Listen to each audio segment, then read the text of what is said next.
Ramzan or Pepsi, Saath. आप सबको हमारी तरफ से रमज़ान बहुत बहुत मुबारक हो।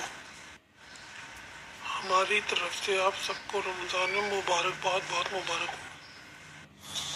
दादा जान कितना मजा आएगा कि रमजान आ गया। रमजान में हम लोग रोजा खोलेंगे और फिर पेप्सी पियेंगे।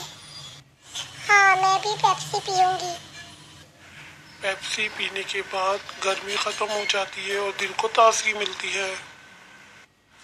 क्यों नहीं, ज़रूर बच्चों, सबको पेप्सी मिलेगी।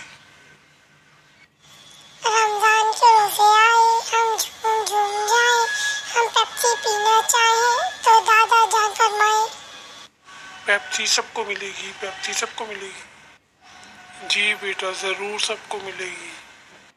वाओ, रमजान के रोजे आए, हम झूम झूम जाए, हम पेप्सी पीना चाहें तो सब ये फरमाए।